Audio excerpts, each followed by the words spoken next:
राध्या की गलती बताकर निहारिका मिठाई वाला डील कैंसिल कर देती है। उसके बाद दादी प्रथम से राध्या को डांट सुनवाती है और राध्या की वजह से ही मिठाइयों का डील कैंसिल हुआ है, इसका इल्जाम लगाकर घर से बाहर भगा देती है। फिर सीरियल मन अति सुंदर की कहानी में आता है एक नया ट्विस्ट। अब क्या है वह नया ट्विस्ट आप सभी से बताऊं, उससे पहले अभी इस वीडियो को एक लाइक करके इस चैनल को सब्सक्राइब कर लीजिए प्लीज। मित्तल परिवार के घर में उस दिन खास हलचल थी। राध्या कई दिनों से मेहनत करके अपनी मिठाइयों के बिजनेस के लिए निहारिका फूड्स को प्रेजेंटेशन देने की तैयारी कर रही थी। उसे विश्वास था कि अगर यह डील मिल जाए तो वह खुद को और अपनी काबिलियत को सबके सामने साबित कर सकेगी।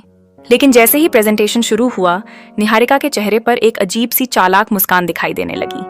वह मिठाइयां छकती फिर बिना जरूरत के कमियां निकालती। हसीन बिल्कुल प्रॉपर नहीं है, तुमने सिर पर कैप नहीं पहना, प्रोफेशनल टच बिल्कुल नहीं दिख रहा।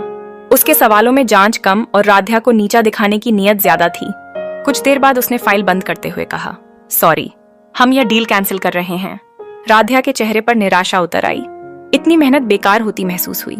दादी का गुस्सा और राध्या की बेइज्जती जैसे ही निहारिका गई, घर में तूफान उठ गया। दादी ने सबके सामने राध्या पर गुस्सा उतार दिया। जो चीज तुम्हारी औकात में नहीं है उसके बारे में तुमको सोचना ही क्यों था?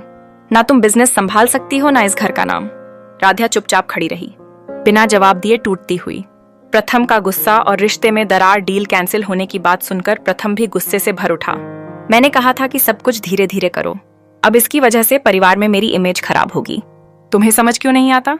पहली बार वह राध्या से इतनी कठोर आवाज में बोला था।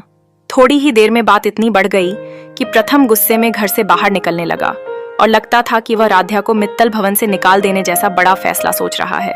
राध्या बेहद अकेली और टूटी हुई महसूस कर रही थी, मानो उसकी मेहनत, उसकी नीयत कोई नहीं देख रहा। निहारिका की चाल सफल होने लगती है। उधर दूसरी तरफ निहारिका आईने के सामने खड़ी हल्की मुस्कान के साथ खुद से बोली, पहला कदम पूरा।